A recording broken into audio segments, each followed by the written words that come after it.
Boise State won a dozen games last year. They won the Mountain West, and they got a first-round bye in the college football playoffs. I bet you didn't have that on your bingo card. Boise State will play South Florida in Week 1, Thursday, August the 28th. The Broncos will be almost a double-digit favorite. Most books have them at 9 or 9.5. The total sits at 63.5. Boise State, 12-2 overall last year. Almost perfect in the regular season. The only loss coming against Oregon in a 3-point game that could have gone either way. Boise State had a chance to win that game late, came up just short. They were 7-0 in the Mountain West, 7-7 against the spread. But the big question is, Ashton Jeanty's gone. And I think a lot of casuals think that there's no way that Boise State can be as good as they were last year in the absence of Ashton Jeanty.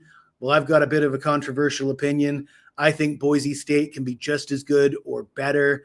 As difficult as it is to replace a generational talent like Jeanty, at the running back position, it's been done before. It's been done many times.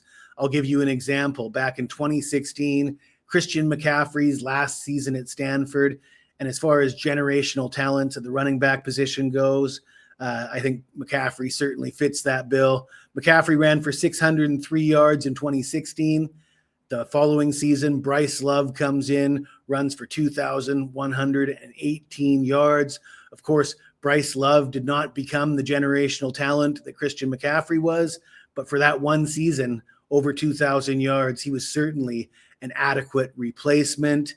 You look at Alabama, they had Derrick Henry, followed by Damian Harris, followed by Najee Harris, just continuing to churn out NFL quality running backs each year. And speaking of NFL quality running backs, Boise State's kind of a running back factory themselves. You look at Jay Ajayi, Jeremy McNichols, Alexander Madison, and Jeanty, all drafted in the NFL in recent seasons. And then you got George Holani, undrafted, but on the roster with the Seattle Seahawks.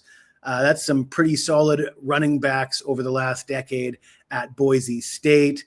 Of course, they get their quarterback back, Maddox Madsen, who probably doesn't have a future in the NFL, maybe not even in the CFL. But as far as college football goes, with his relationship with the head coach and his experience with this team, I think he's a perfect fit, and he could be even better than he was last year.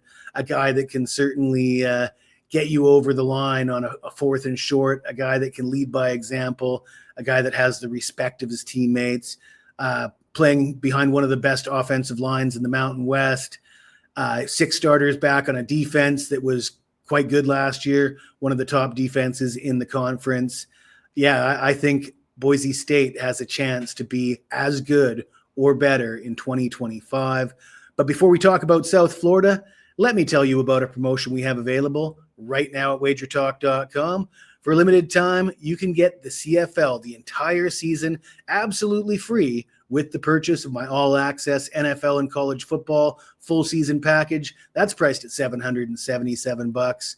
I am the #1 CFL handicapper at Wagertalk this season and since 2020 when I joined the company. Looking forward to making you some money this summer and doing it again in the fall with college and pro football.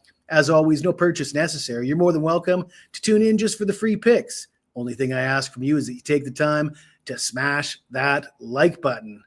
Let's get into it. USF, 7-6 last year, 4-4 in the American, and 7-6 against the spread.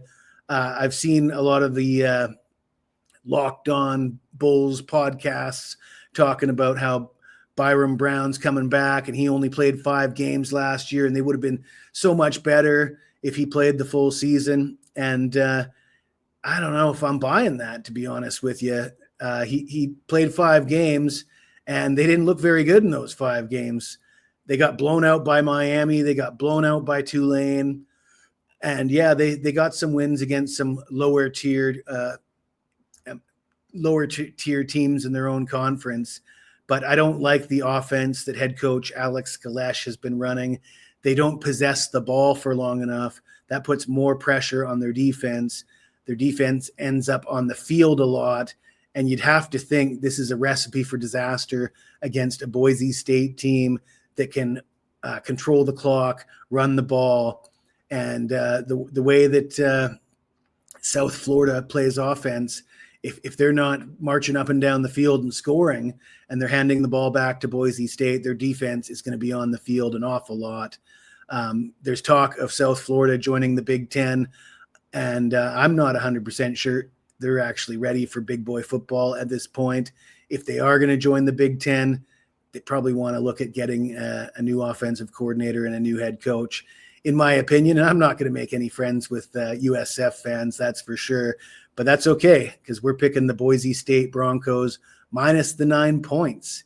If you like this video, smash the like button, subscribe to the channel. And if you got anything to say to me, even if it's nasty, hit me up in the comments below, and I will get back to you as soon as I can.